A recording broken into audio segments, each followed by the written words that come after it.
Greetings, family, and welcome to Dr. Mumbi Spirituals. My name is Dr. Mumbi Saraki. There's something a lot of people don't know, family, and or are not aware of, and that is the fact that our ancestors were not destroyed. Our ancient ones were not destroyed or beaten. They left. They saw the lower vibrational souls that were going to be incarnating. They saw the kind of season that Mama Earth would go through, the Kali Yuga, as they call it, the 1,000 years of darkness or, of war and all these things. And so they decided to leave and depart to the realm of the ancestors, back to the stars for a season and a time. And that is why you see all kinds of ancient civilizations, the most notable one being the Mayans, where it literally looked like the entire civilization just up and left. And that's happened across the world, across the motherland, where these ancient civilizations chose to depart. And the reason they were able to do this is because how they interacted with death before the world was inverted, meaning turned back to front and upside down, was completely different to how this generation interacts with death. Because they had full control of the gates of life and death. It was not a surprise when they came in.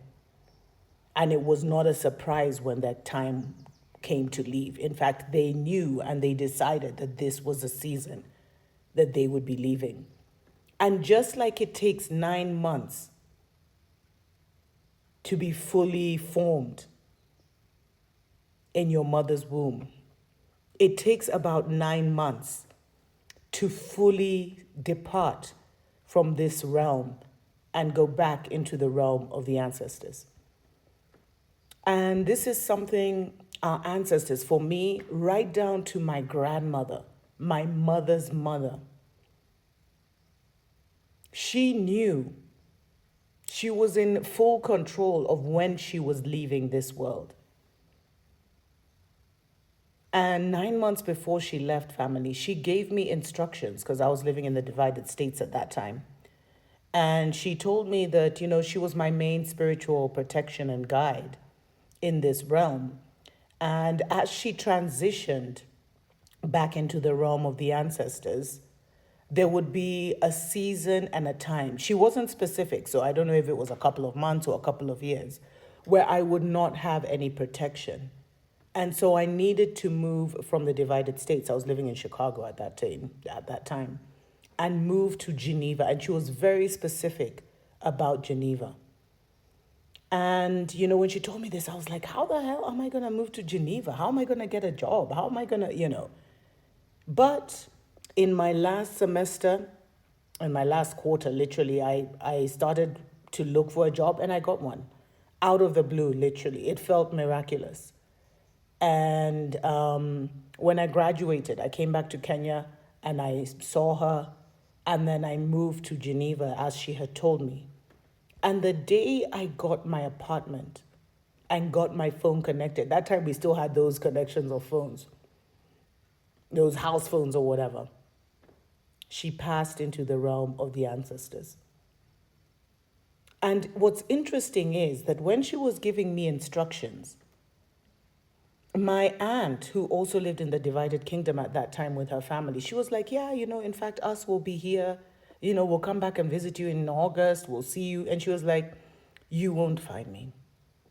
So she knew when she was going to go back into the realm of the ancestors. And what I realize now, it's because she had already started her great return to the stars or to the heavens. You see, we've been so disconnected from reality that we have no idea when the ancestors are coming in.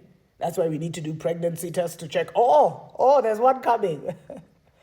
And we have no clue. We're so insensitive to ourselves that when most start to depart back, when their souls start to recede from this world, they're either not aware or they don't feel they can share with their family because of how death is carried. Like, oh my God, they don't, So a lot of them either don't know or they keep it to themselves. And this all happened because our ancestors didn't want to participate in the Kali Yuga season, the season of destruction and death and wars and all this stuff. And different spirits came in for that experience. But these different souls, down to our collective consciousness right now, today, were not able to sustain the magnificent civilizations that our ancient ones and our ancestors created. They didn't have the consciousness, they didn't have the creative power. And that's why you'll find now, it's even emerging, that a lot of these buildings that we see across the world were not even built by those that claim they built them, the colonialists and all these people. But they found them there. And they either dug them up from the mud flood or whatever. There's different stories and narratives that go around. Some call it Tartaria. But all these buildings were just left. And the souls that lived in these societies were gone. And what happened to Earth for that season is that it became a training ground for those who wanted to go and rule in different planes and different realms. They wouldn't come to experience the paradise of Mama Earth, but they now came to be trained in duality, to master their body, mind, and soul, to experience duality, love and hate, hot and cold, life and death, so that they could become even more superior leaders and rulers of their realms and their realities. But this whole season and time is now coming to an end. And as I keep telling you, the ancient order is now returning. And there are a lot of souls from the stars, some call them the chosen ones and all this stuff, that are choosing to come in because we are entering the golden ages, heaven on earth, the season and times that our ancestors and ancient ones lived on. And a lot of the chosen ones that are here now are called the way showers, because we are the ones who came here to be trained on Mama Earth so we could go and rule in other realms. And so we chose to come first because our spiritual families can only come through us, and to make sure that we completely break down this current reality in preparation for this magnificent return. It is what it is. And if you know, you know.